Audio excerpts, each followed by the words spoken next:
हाँ जी। तो आज के हमारे कुछ न्यूमेरिकल्स हैं from the topic work power energy class 11। ठीक है, तो फर्स्ट क्वेश्चन है a particle of mass m moves in a straight line with retardation proportional to its displacement. Find the expression for loss for any displacement. ठीक है, तो question में बोला गया है कि अ पार्टिकल जिसका मास m है वो स्ट्रेट लाइन में मूव कर रहा है and retardation is proportional to its displacement. तो हमें एक ही चीज़ दी हुई है और वो ये कि रिटार्डेशन जो है that is proportional to its displacement. Okay, तो हम क्वेश्चन को यहीं से स्टार्ट करेंगे। तो whatever is given to us, retardation is directly proportional to displacement. Okay, तो रिटार्डेशन को हम लिख सकते हैं minus of A is directly proportional to X, then we can rewrite it as a is equal to minus of kx, right? Then we know acceleration is equal to dv by dt, change in velocity by change in time is equal to kx. okay, then हम इसमें कुछ terms अपनी तरफ से add करेंगे, जैसे कि हमने इस टर्म को dx से मल्टीप्लाई करवा दिया, जो हमारे पास D V by D T था उसको डी एक्स से मल्टीप्लाई करवा दिया और डी टी से डी एक्स से डिवाइड करवा दिया। ओके, तो इसको करवाने के बाद D X by D T जो है that is velocity, change in displacement by change in time is equal to velocity. तो we will write it as velocity into D V by D X is equal to minus of के x. Okay, उसके बाद हम इसको shift कर देंगे on the right hand side, so now we can write it as v into dv is equal to minus of kx into dx, right? तो अब इसके बाद we will integrate it from u to v, and here the displacement is changing from 0 to x. okay, तो v को integration करने पे v का power 1 है, तो इसको सॉल्व करने के हमारे पास आएगा v का पावर 2 डिवाइडेड बाय 2 और लिमिट्स रहेगा u टू v। इधर k कांस्टेंट है तो k इंटीग्रेशन से बाहर आ जाएगा और माइनस का साइन ऐसे रहेगा, तो इसका आ जाएगा x का पावर 1 है तो x का पावर 2 बाई 2 और लिमिट रहेगा 0 टू x। ठीक है, आई होप ये आपको समझ आ गया होगा। इसके बाद हम इसमें लिमिट्स पुट करेंगे और first of all we will put upper limit, तो v है अपर लिमिट तो ये आ जाएगा v स्क्वायर बाई 2, फिर लोअर लिमिट u है तो ये आ जाएगा u स्क्वायर बाई 2। इधर लिमिट्स पुट करने के बाद हमारे पास रहेगा x square by 2 minus 0 square by 2, right? तो अब हम इधर रेस्ट ऑफ सॉल्व कर देते हैं। तो ये मेरे पास v square by 2 minus u square by 2 है। ओके, और इधर मेरे पास रहेगा माइनस ऑफ के एक्स स्क्वायर बाई 2। और हम अब क्या करते हैं कि दोनों साइड्स को m से मल्टीप्लाई कर देते हैं, तो मल्टीप्लाई करने के बाद आएगा M V square by 2 minus M U square by 2। Okay, और इधर आ जाएगा minus of K M X square by 2, right? तो अब आप देख पा रहे हो जो एम वी स्क्वायर बाई 2 है, M V square by 2 is final kinetic energy. Okay, मैं ऊपर लिख देता हूँ, यहाँ पे मेरे पास स्पेस नहीं अब, तो यहाँ पे हम लिख देते हैं इसको फाइनल काइनेटिक एनर्जी, और एम यू स्क्वायर बाई 2 इसको लिख देंगे initial kinetic energy, right?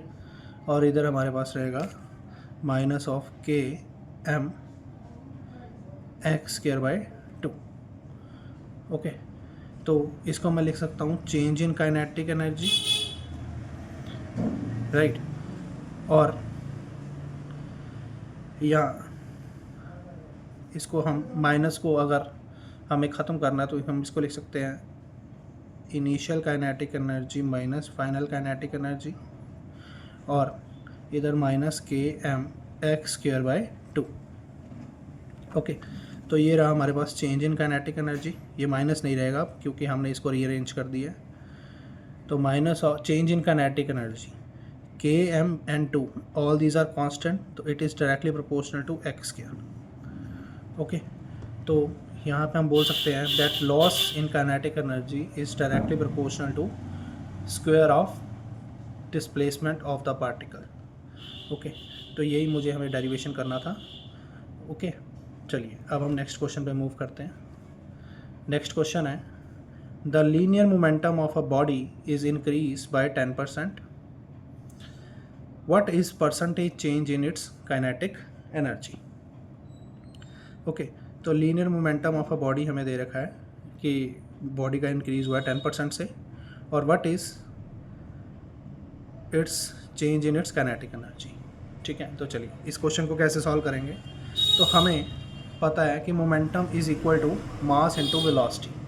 Okay, आपको फॉर्मूला पता होगा इसका, momentum is equal to mass into its velocity. तो यहाँ से हम देख पा रहे हैं जो मोमेंटम है that is directly proportional to its velocity. Okay, तो हमने लिखा है कि therefore 10% increase in momentum means 10% increase in velocity.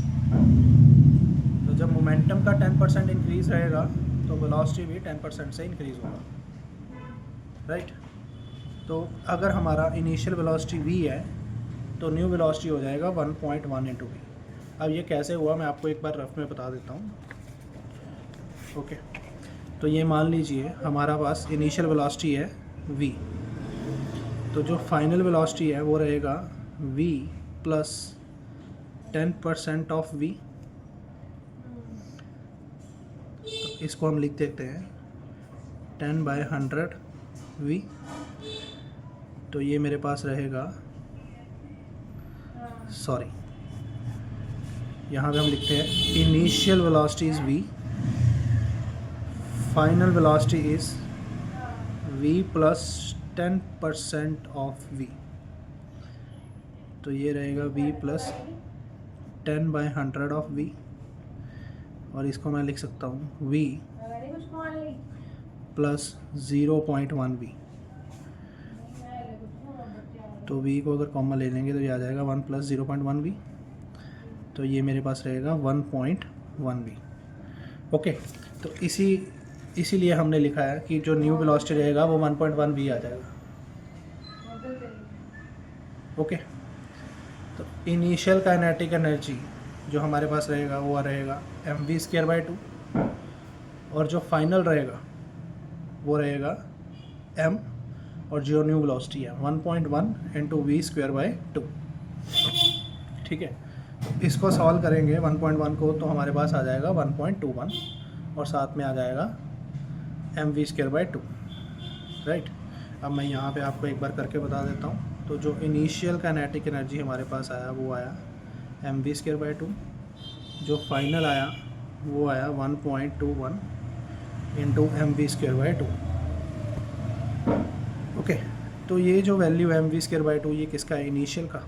तो हम लिख सकते हैं कि जो फाइनल काइनेटिक एनर्जी रहेगा वो रहेगा 1.21 इंटू इनिशियल काइनेटिक एनर्जी। सही है, तो अब मुझे निकालना है percentage change in kinetic energy. तो परसेंटेज चेंज कैसे निकालते हैं, first of all change in kinetic energy over initial kinetic energy.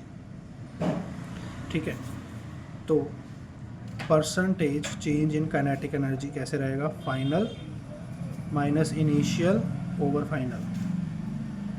तो जो फाइनल है वो मेरे पास है 1.21 into initial kinetic energy plus initial kinetic energy over initial kinetic energy, right. तो यहाँ से काइनेटिक एनर्जी इनिशियल कॉमन आ जाएगा, तो यहाँ पे बचेगा 1.21 माइनस 1 और ओवर इनिशियल काइनेटिक एनर्जी, तो इससे ये कट हो गया, तो मेरे पास रहेगा 0.21। तो अगर इसको मैं परसेंटेज में लिखूँ तो ये आएगा 21%। ओके,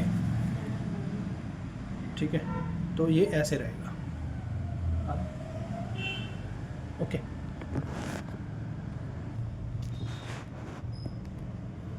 ठीक है, तो अब हमारा नेक्स्ट क्वेश्चन जो है that is based on elastic collision